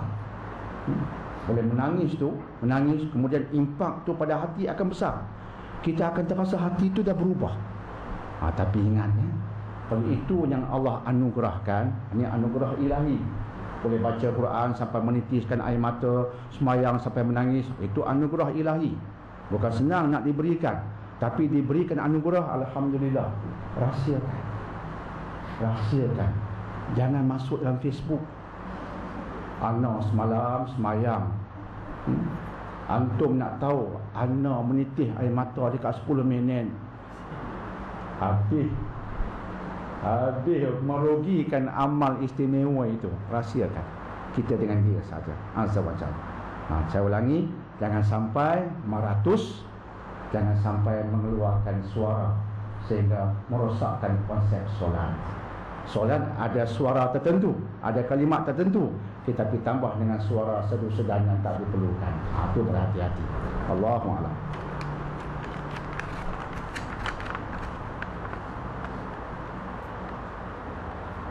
Bolehkah duit zakat derma pada surau nak buat extension, dan perlukah bagi sendiri ataupun bolehkah dikirim pada orang untuk disampaikan? Nak buat surau ni dia ada beberapa pandangan, tapi zakat ni sebab dia ada asnaf, fakir miskin bukan dah. Cuma kebiasaan jika bab surau masjid ini, dia termasuk dalam bab fi sabilillah, perjuangan atas nama Allah. Zaman dahulu fi sabilillah disempitkan pentafsirannya. Pentafsiran yang popular zaman dahulu, sebab dunia Islam sedang berperang zaman dahulu, maka dikhususkan pada bab perang. Diberikan pada tentera-tentera yang memerlukan untuk persiapan. Dan sekarang kalau kita baca tulisan Dr. Yusuf Qardawi bab zakat, konsep fi sabilillah diperkembangkan sehingga melibatkan apa-apa saja yang akan menaikkan nama Islam, termasuk aspek masjid dan juga aspek surau. Zakat kutipan negeri Pulau Pinang setiap tahun bertambah. Orang pelik duit zakat pergi mana? Antara benda yang kita fokuskan banyak ialah bab fi sabilillah yang orang tak sedar. Orang main hentam saja. Fi sabilillah ini banyak kita salurkan ke situ, nak naikkan nama Islam. Bayangkan guru-guru agama punya ramai yang dia mengajar ikhlas, tapi pada ketika yang sama dia bermasalah dalam hidup, kita tolong. Dan pelajar-pelajar kafar di Pulau Pinang, fardu ain, jumlahnya saya dimaklumkan 32,000 lebih orang. Pelajar kafar ya, budak-budak yang dididik 32,000 orang.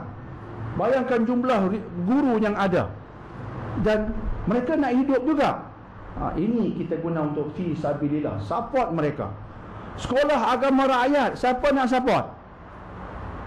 Umat Islam dia beri sikit-sikit. Jika majlis tak pandang besar bab sekolah agama rakyat yang boleh hancur, boleh runtuh, dia runtuh. Habis pelajar itu nak pergi ke mana? Kita support. Bukan kecil dana. Nak hidupkan surau masjid, nak hidupkan. Ada surau masjid yang kaya raya, okey. Tapi ada yang tak begitu. Takkan nak biarkan dia mati. Kita hidupkan duit zakat bawah takluk fi sabilillah. Juta-juta kita habis, sehingga duit zakat negeri ini ngam-ngam. Dia tak macam Selangor, kutipannya ratusan juta. Kita nak sampai 80 juta pun jenuh berpeluh. Oh, dapat banyak tu baru ngam-ngam. Orang kata, buat apa duit zakat? Buat apa? Banyak untuk fi sabilillah. Dan tadi saya singgah mesyuarat, nak bincang pula dakwah non-muslim, pelan dakwah non-muslim untuk negeri Pulau Pinang. Saya minta hadir dan saya mengatakan, beri pelan tu, kita akan endorse peringkat negeri, semoga boleh kita berikan baja. Fi sabilillah juga. Dakwah non-muslim. Puluhan juta kita habiskan di situ. Tak simpan. Itu. Jadi sekarang pertanyaannya tentang zakat derma pada surau. Nak buat extension. Extension untuk apa? Biasa zakat kita akan tanya. Fi sabilillah, keperluannya sejauh mana? Sebab itu bab ini saya susah nak jawab. Sebab fi sabilillah ini, bab zakat ni asnafnya kena tepat. Betulkah pembangunan itu diperlukan, dan jika dibina betulkah menguntungkan Islam? Kena dibedah tu. Kena dibedah. Bab zakat tolong berhati-hati. Tolong berhati-hati. Saya lebih cenderung untuk berikan pada siapa sekolah agama yang amat memerlukan demi pendidikan. Saya lebih suka di situ. Surau biasanya dia ada dana-dana yang akan datang juga, dia apply kan. Jadi yang amat memerlukan, yang memang termasuk asnaf fi sabilillah, sekolah-sekolah agama yang teruk-teruk yang perlukan dana, itu lebih jelas. Cadangan saya itu lebih jelas. InsyaAllah. InsyaAllah. Allahu'alam.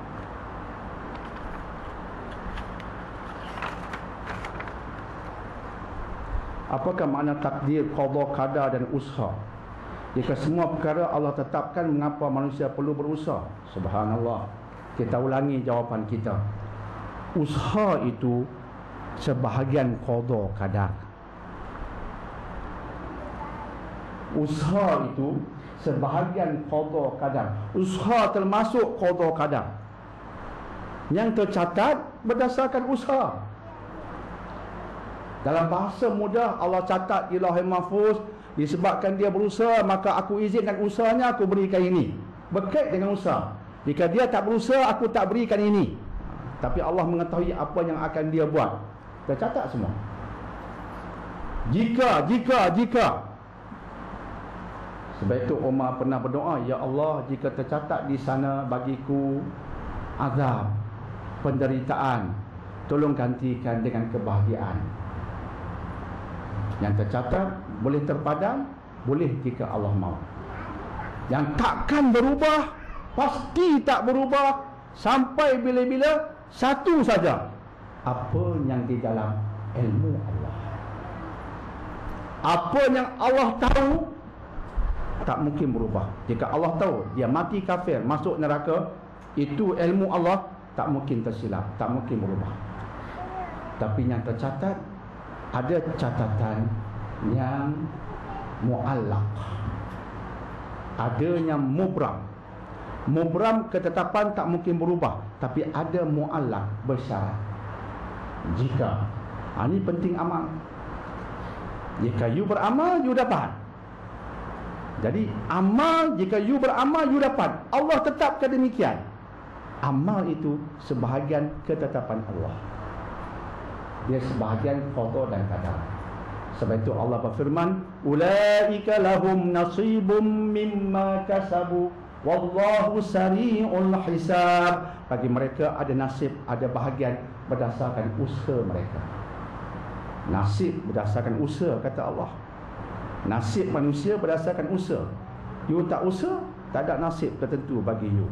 Jadi usaha itu Allah tetapkan. Dia termasuk dalam bahagian qada dan qadar. Mengapa berusaha? Sebab Allah tetapkan nak dapat sesuatu, kena usaha. Dia sebahagian qada dan qadar. Sebab itu di era Umar Al-Khattab ada seorang yang mencuri. Dia dihukum. Dia dihukum potong tangan. Kemudian dia berkata pada Khalifah Umar, kamu tahu tak ya Umar, aku mencuri ni sebab apa? Allah dah catat aku mencuri. Allah tulis aku mencuri. Jadi aku mencuri, aku cuma laksanakannya apa yang Allah tetap. Macam mana you nak hukum I? I buat apa yang Allah tulis. Umar kata, oh gitu. Kalau begitu aku nak hukum 2 kali. Hukum pertama sebab mencuri, hukum kedua sebab menipu atas nama Allah. You kata you mencuri sebab Allah tetapkan. Sebenarnya bohong. You mencuri atas usaha you. Allah catat berdasarkan ilmu Allah apa yang you pilih atas usaha you. Kalau you usaha atas baik, Allah catat awal lagi atas usaha you. Allah tahu apa you pilih. Bukan Allah paksa you, tapi Allah tahu you buat apa. Itu kefahaman yang betul. Bukan Allah catat awal-awal, buat apa pun tak guna, dah catat dah. Tak tercatat sebab Allah Maha mengetahui apa you akan pilih. Usaha you ada catatan. Balasannya berdasarkan usaha itu tercatat juga. Tak usaha, tak dapat apa, tercatat dia malas usaha, tak ada apa. Jadi itu bahasa mudah. Bahasa mudah. Bab qada qadar memang kompleks. Tapi itulah bahasa mudahnya berdasarkan Quran. You buat, you dapat. Itulah yang Allah tetapkan. InsyaAllah. Itu qada qadar. Usaha sebahagiannya, bukan terpisah. Allahu a'lam.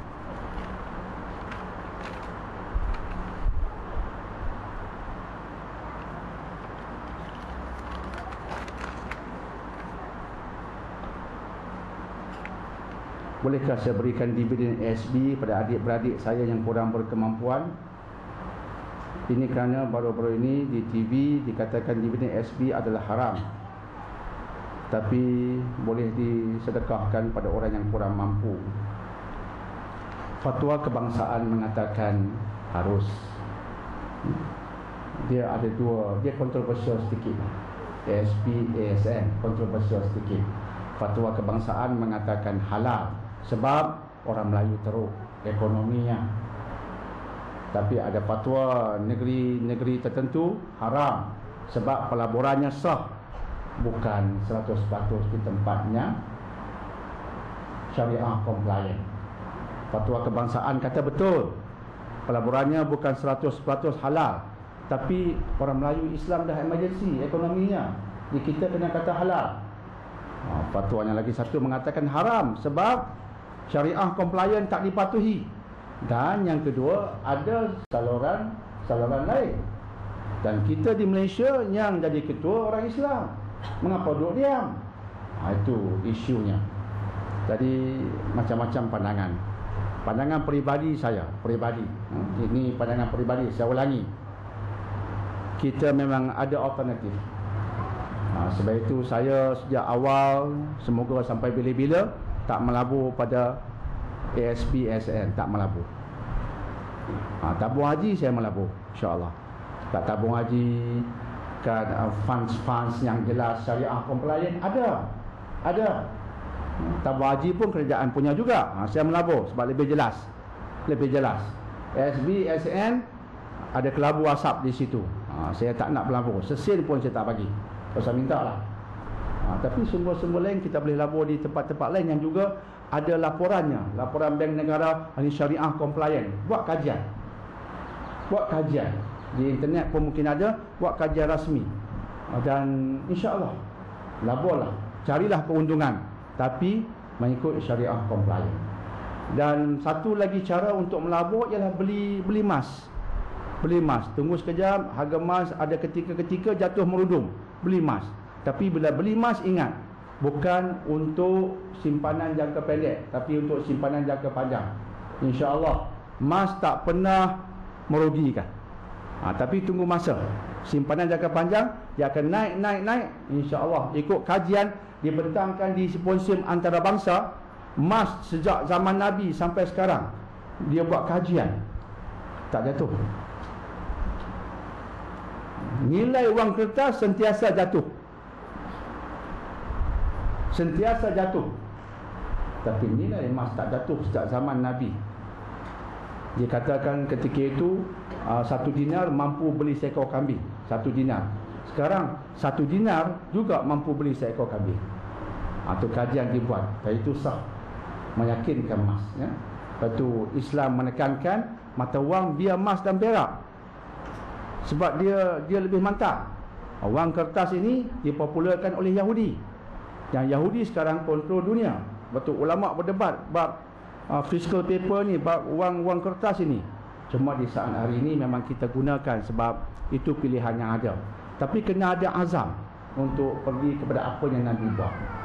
Azam itu insya-Allah perlukan kepada tokoh-tokoh. Sekarang sudah ada tokoh-tokoh ekonomi yang berminat ke arah itu. Jadi insya-Allah kita doakan dia akan berjaya. Jadi wang ASB jika digunakan untuk diri kita tak boleh. Untuk orang lain boleh. Tapi kalau orang lain, fatwa secara umumnya ialah untuk umat Islam secara umum. Wang-wang yang kontroversial, yang tak putih, hitam sangat, benda kelabu asap, jangan guna untuk peribadi, tapi guna untuk umum. Kalau guna bahasa agama, dia panggil Baitul Mal. Baitul Mal ini satu tabung untuk umum, dana untuk umum. Contoh untuk sekolah, guna untuk umat yang dididik secara umum. Tapi guna bukan untuk makan minum, guna mungkin untuk repair, untuk kursi meja, peralatan. Itu lebih sesuai. Jika fatwa zaman dahulu dikatakan wang-wang harta benda kontroversial digunakan untuk umum. Contoh, membuat jalan. Dia berikan contoh. Contoh, membuat jalan. Contoh, membuat tandas umum. Digunakan untuk menampakkan wang tu rendah lah. Rendah. Ni wang rendah ni untuk tandas, jalan, orang pijak, okey lah. Itu konsep yang difatwakan dulu. Kita aplikasi sekarang, wang itu bukan untuk peribadi tertentu, untuk umat. Dan gunakan bukan untuk makan minum, sebab itu untuk daging kita, darah daging kita, untuk benda-benda yang peralatan yang mudah hancur tapi diperlukan sekarang. Itu sangat lebih tepatlah aplikasinya, insya-Allah. Allahu a'lam.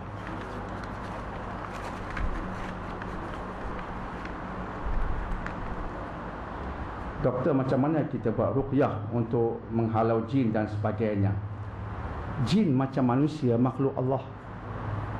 Dan sebagai makhluk Allah, jin ini lemah macam kita. Cuma dimensinya berbeza. Dia gaib, tapi dia ada. Tak mustahil kita dah buat kelas ni dia pendengar sama. Tak pelik. Tak pelik. Ada rakan saya menceritakan dia belajar di India. Belajar, belakang dia ada ular duk baca kitab. Baca kitab. Dia perhati tengok ular baca kitab, dia menjerit, hilang. Dia Tok Syekh dia kata, tu jin, dia pun main mengaji juga, jin Islam. Jadi dia baik, dia baik. Tapi dia makhluk Allah.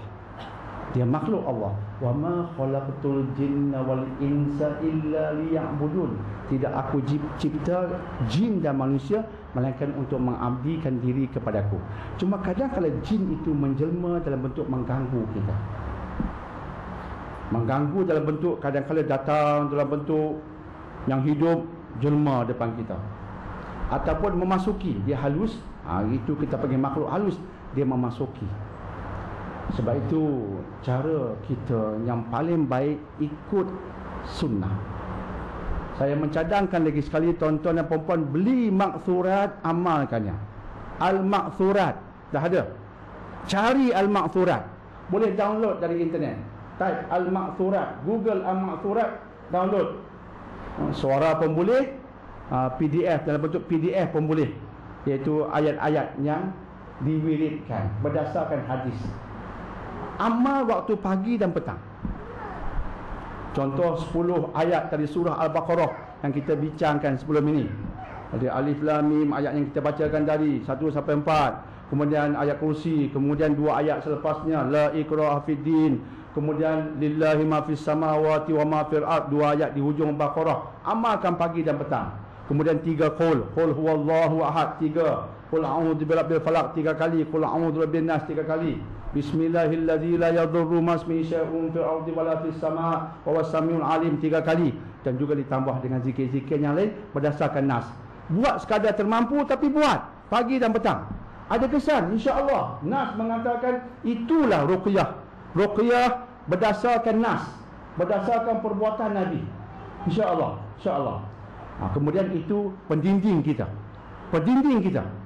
Jika tuan-tuan perempuan pergi seminar, masuk hotel, baca itu. Paling kurang download Ruqyah ayat Quran, pasang di hotel. Sebelum nak buka TV ke, pasang itu dulu. Jangan tengok terus drama Korea, pasang itu dulu. Pasang Ruqyah dulu, pasang. Bila kita keluar ada seminar, pasang lagi. Pasang dan pasang. Jangan pasang saja, mengaji juga. Kita pun baca jugalah untuk diri sendiri. Ini yang Nabi ajar, tak susah. Tapi bila kita biasakan, Allah seronok pula. Malah jika tak baca, Allah rasa kerugian. Ketika haid pun baca, niat zikir. Jangan terhalang kerana haid. Teruskan, dia zikir, dia wirid harian. Tapi jika tak pernah wirid, tunggu haid baru nak wirid, tak boleh. Wirid harian, datang haid, teruskan. Niat zikir, niat wirid. Tak haram, tak berdosa. Itu pendinding untuk kita. Al-Ma'thurat. Suruh anak-anak amalkan sejak kecil. Amalkan. Dia amalkan selalu, dia hafaz. Pendinding. Itu yang pertama. Yang kedua, kalaulah ada pula yang kena rasuk. Ada manusia ni badan dia, kata jin macam lebuh raya. Senang nak masuk. Macam terbuka badan dia. Jin mudah masuk. Singgah mana-mana, pitam. Singgah mana-mana, pitam. Mudah sangat. Jadi kalau begitu, baca 3 qul selalu. 3 qul, qul huwallahu ahad, hembus. Tapi baca tu penuh khusyuk. Jangan baca terketa-keta qul. Ada kawan saya, dia terketa-keta. Tadi jin tergelak. Hang pun takut. Panggillah doktor dari yang Kedil. Datang, awak tak baca. Lupa. Aku pun ketak, aku lupa. Allah. Dia makhluk juga. Mari kita baca sama-sama. Lari dia. Lari jin. Lari. Sampai pokoknya balik Brunei adalah ketua Perubatan Islam.